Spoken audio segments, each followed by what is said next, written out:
E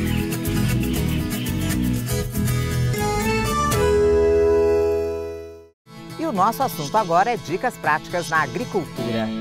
Dicas práticas na agricultura. Oferecimento Yara Fertilizantes.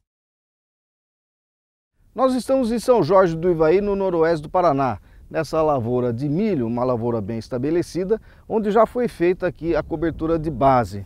O Diego é engenheiro agrônomo. Eu pergunto para você, Diego, é o suficiente ou o produtor tem que ter outras práticas para ter uma garantia de uma boa produtividade lá na frente? Então, Sérgio, essa lavoura realmente foi muito bem plantada, está muito bem estabelecida, porém, quando a gente fala de expressar todo o potencial genético dos híbridos de milho, nós precisamos fazer uma adubação suplementar, principalmente de nitrogênio. O porquê é importante? Porque mesmo utilizando uma boa quantidade de nitrogênio na base, nós não conseguimos colocar todo o nitrogênio suficiente apenas na adubação de base. Temos que fazer uma suplementação via adubação de cobertura nessa área. Essa área aqui, a planta está com 20 dias mais ou menos, já pegou bem, a gente já viu que pegou bem. Agora é a fase então de se preocupar em fazer um complemento da adubação. Sim, com certeza. Agora é a fase do produtor já começar a observar se está num bom estágio de aplicação. A gente recomenda sempre o estágio de aplicação entre V2 e V6 da adubação de cobertura, porque é o momento da definição do potencial produtivo do milho.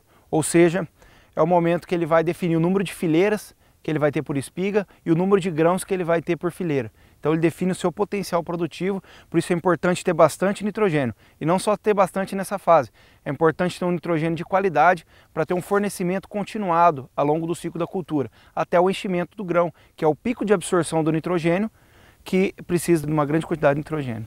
E onde está a fonte de nitrogênio? Onde é que o produtor encontra esse nitrogênio para colocar na sua planta? Hoje no Brasil nós temos basicamente 3 fontes de nitrogênio para a produção de fertilizantes nitrogenados. É o sulfato de amônio, a ureia e o nitrato de amônio.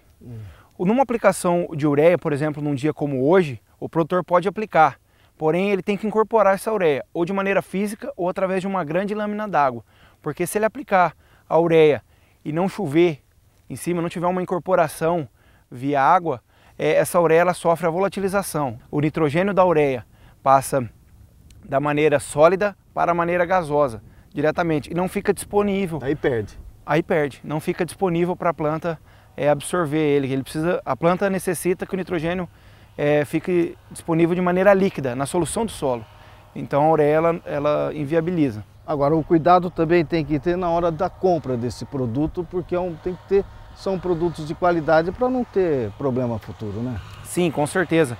E mesmo na aplicação da ureia, mesmo que ela venha com uma boa qualidade, Sérgio, ela tem problema de volatilização pela natureza química dela.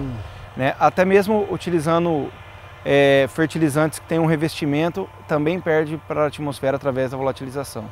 Diego, resumindo então o que nós falamos, quais são os principais cuidados que o produtor tem que ter nessa fase de adubação, nessa fase de alimento para a planta?